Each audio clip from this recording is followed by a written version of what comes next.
Siya po si Aklas. Nagmula sa Pasig City.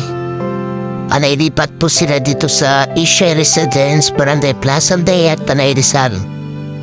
Isang housing resettlement na matatagpuan dito sa aming komunidad.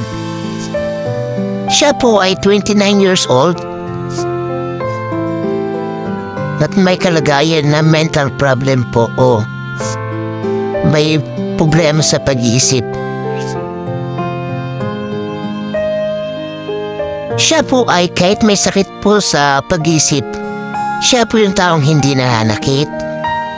Bagkus siya po ang nakakatulong sa paglilinis ng paligid ng buong Ishine.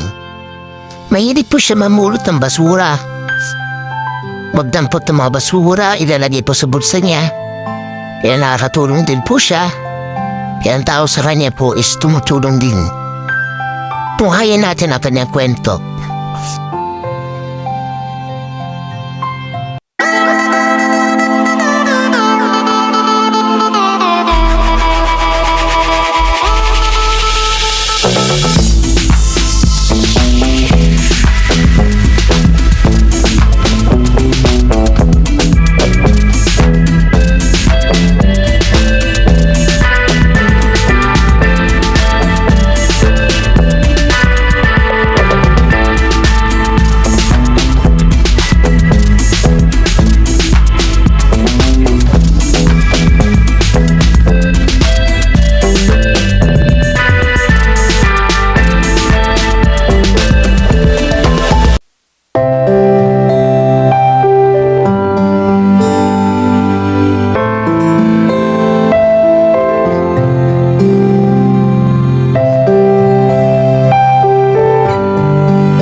Hello mga kapobre.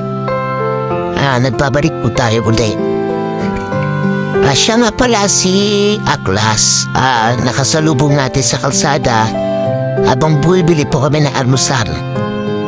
So, pumunta po ako doon sa may block na kung saan may almusalan. Nakita ko po siya pag-uwi.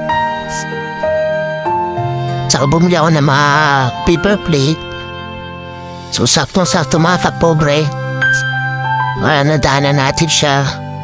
Dahil yung binili namin almusal sa aming mag-ama, ay ninais ko na po isacrifice at iabot sa kanya. Dahil, matagal ko na pong kilala si Aklas. So, paraboy-laboy. Although marami naman po nagbibigay sa kanya kasi dati pong tatayuan ni Aklas way back po 2017. Actually, okay naman po siya eh. Nauutusan talaga siya. So, pang-limang beses ko na po siyang binilag ngayon. So, yun nga po, nagkataon na nakasalubong ko siya nga. Ayun, nilapitan ko siya. Pinakain ko muna siya.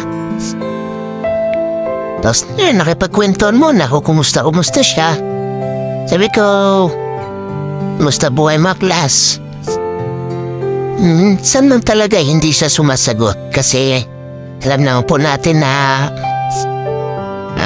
katulad din po siya ni Nestor King Jr. May mental problem po siya. Ang pagkaiba lang po sa kanya is talagang hindi po talaga siya nakikinig. Sasasabihin mo talaga yun. O nakikinig po siya pero hindi siya susunod. So, respeto po natin yun as siya po yung kalagayan niya. Ngayon, ganun po siya. wala po tayong magagawa. Ilang beses ko po siya sinabi mga kapobre na, Aklas, bigyan kitang damit, maligo ka, at pagupit ka. Tatawa lang siya, tapos magsasalita mag-isa, tapos iiling siya, ayaw niya. So, may pagkakomparison po kasi doon sa kay Nestor King Jr. Yung po nakikinig po siya. Ang problema naman po doon kay Nestor po ay panalilipasan ng gutom po. Naglalak po nanginginig yung katawan. So medyo okay po yun, medyo malinis, sumusunod na nakikinig. At medyo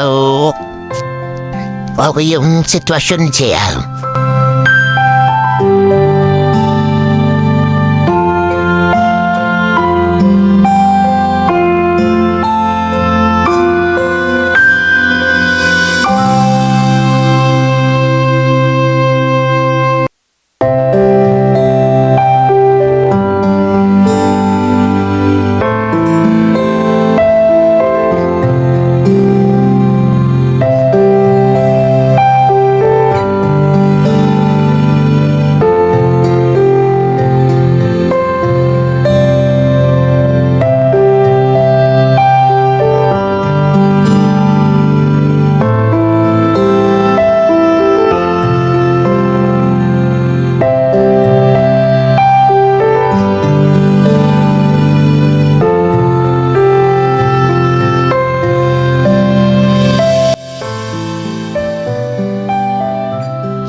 Si Aklas po pala is dito po nakatira sa Eastern Residence, Barangay Plaza Aldea, Tunay Rizal. Yun nga po, pinipilit natin maligo siya. Talagang ayaw niya. So, medyo sanay po siya sa ganitong environment na pakalat-kalat. Palaboy-laboy. Medyo malakas po ang resistensya niya. Kaya niya i-handle. Kumpara po doon sa kabila is medyo may hinakatawan. Pareho po ang dalawa na may sitwasyon sa mental problem, so kailangan po natin tumulong, intindihin ang bawat sitwasyon nila. Si Aklas po, at niya nanay po, kung makikita niyo po pakalat-kalat din po kung saan. Di ko po masasabi pero mapagmahal na ina po. Nagmamalimos din po ang kanyang nanay sa bayan ng Tanay, Baras, Pililla, Teresa. Nakikita ko po siya nakakasalubong ko.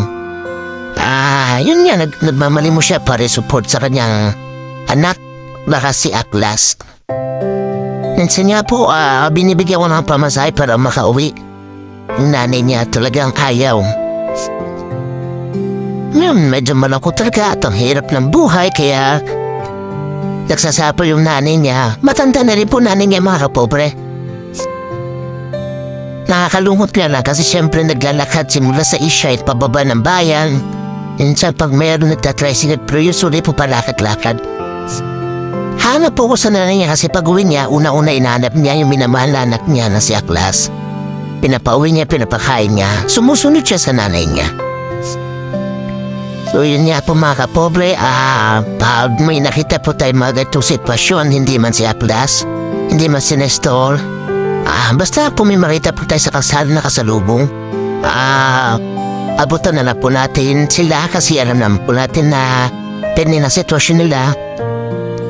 Mas masarap po tumulong mga kapobre kaysa ikaw ang tinutulungan. Kaya,